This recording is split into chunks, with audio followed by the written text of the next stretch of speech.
అందరికీ నమస్కారం అండి. ఏకే ఎంటర్టైన్మెంట్స్ వారి అహనా పెళ్ళంట మ్యాచ్ ఫిక్సింగ్ అనే ట్యాగ్ లైన్తో ఈ సినిమా రేపు మహాశివరాత్రికి రిలీజ్ అవుతుందండి.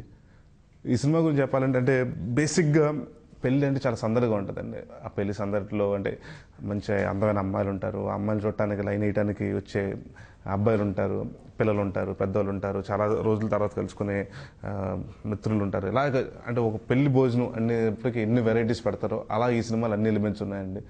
అండ్ ఈ సినిమాలో వెరైటీ ఏంటంటే ఇప్పుడు బ్రహ్మానందం గారు మీరు ఇదివరకు మీరు చూసిన సినిమాలో నుండి ఒక డీ లాంటి సినిమా చూస్తే ఆయన ఏమంటారంటే చారి గారు ఇన్వాల్వ్ చేయొద్దు అంటారు. బట్ ఈ సినిమాలో నేను అంత ఇన్వాల్వ్ చేయొద్దు అని అనుకున్నా కూడా ఆయన ఇన్వాల్వ్ అయిపోతుంటారు. ఎందుకంటే నాకు ఏదైనా ప్రాబ్లం వద్దు సార్, మీరు ప్రాబ్లంలో ఉంది, మీరు తప్పుకోండి అంటే లేదురా నేనున్నాను కదా అని సుబ్రహ్మణ్యం నేనున్నాను కదా అని వచ్చేస్తుంటారు.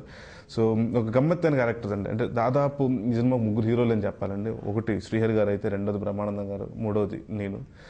ఎందుకంటే ప్రతి సీన్లో అంటే నేను ఉన్న సీన్లో ప్రతి సీన్లో అంటే నేను ఒక్కడే కాదండి, అంటే శ్రీహరి గారు వాళ్ళ సిస్టర్ హీరోయిన్ అండి. ఆ అమ్మాయి రీతు అని కొత్త అమ్మాయి చేసింది. ఆ అమ్మాయి జనరల్గా ఒక ఇద్దరు ఎవరో రోడ్లో నడుచుకుంటూ వస్తూ ఉంటే జంట బాగుంది, చూడముచ్చటగా ఉంది అనుకుంటాం. వాళ్ళు ఎవరైనా నిజంగా ఫ్రెండ్స్ అయి ఉండొచ్చు, లవర్స్ అయి ఉండొచ్చు, లేకపోతే వేరే అంటే సిస్టర్స్ బ్రదర్ సిస్టర్ అయి ఉండొచ్చు. బట్ చూడగానే బాగుందంటే జంట చూడముచ్చటగా ఉన్నారని భలే అంటాం. అలాగే ఎవరో మమ్మల్ని ఇద్దరు అంటాం. అది దాన్ని ఆయన అడ్వాంటేజ్ చూసుకుని ఒక బాగున్నారు కదని వీళ్ళిద్దరికి మా ఇద్దరికి మధ్య మ్యాచ్ ఫిక్సింగ్ చేసి దానికి నేను అడ్డం తిరిగితే మళ్ళీ బ్రహ్మానందం గారు నాకు సపోర్ట్కి వస్తే ఆయన్ని నన్ను ఇద్దరిని కుమ్మేసి మమ్మల్ని ఎన్ని తిప్పలు పెట్టారు. అంటే ఆ పెళ్లి కోసం ఆయన అంటే ఆయన పెట్టే చివాట్లు లేకపోతే మేము పడే పాటలు ఇదే అహనా పెళ్ళి అంటండి. సో డెఫినెట్గా ఒక విందు భోజనంలా ఉంటుంది. అండ్ ఈ సినిమాకి రఘు కుంచే గారు మ్యూజిక్ చేశారండి.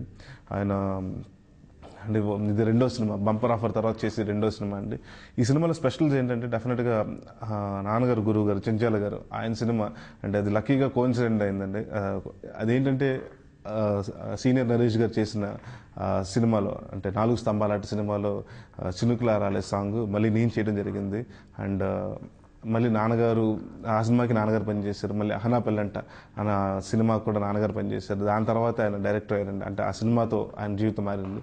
సో అదే మళ్ళీ రాజేంద్ర ప్రసాద్ గారుతో చేసిన సినిమా అదే టైటిల్ నా సినిమా పెడతాం చాలా అంటే ఒక తెలియకుండా అయినా కూడా బట్ ఎక్కడో ఒక హోప్ ఏంటంటే డెఫినెట్గా ఫాదర్ అండ్ మా గాడ్ ఫాదర్ డెఫినెట్గా జంజాల గారు వాళ్ళిద్దరు బ్లెస్సింగ్స్ ఈ సినిమాలో ఉన్నాయి.